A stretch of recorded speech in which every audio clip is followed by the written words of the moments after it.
नाशिकच्या नांदगाव तालुक्यातील पाळशी येथे मेंढपाळ पिनू बोरकर याच्या 25 ते 30 मेंढ्या अज्ञात रोगाने दगावल्याने मोठे आर्थिक नुकसान झाले। बोरकर कुटुंबियांचा पारंपरिक मेंढपाळ व्यवसायावरती उदरनिर्वाह सुरू आहे। नेहमीप्रमाणे संध्याकाळी मेंढ्या चरून आल्यानंतर अचानक एक एक करून मेंढ्या दगावण्यास सुरुवात झाली। औषधोपचार करून देखील काहीच फरक पडला नाही।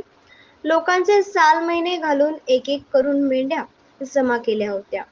मुलाप्रमाणे जीव लावलेल्या मेंढ्या डोळ्यादेखत दगावल्याने मेंढपाळ कुटुंबांना अश्रू अनावर झाले। या घटनेचा पंचनामा करून पीडित मेंढपाळ कुटुंबाला तातडीने मदत मिळावी अशी मागणी केली आहे।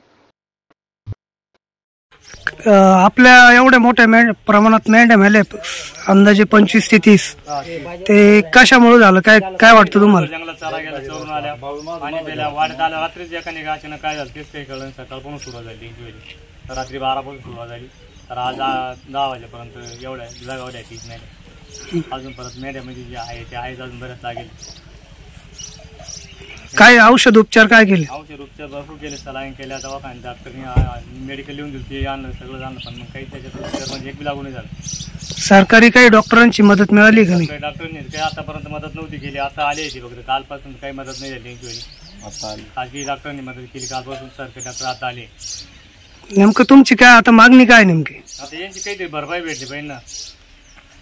अचानकच झालंय ना हे, साला निसर्गाने झालं असं काही झालं, ती गोष्ट अचानक होऊन गेली।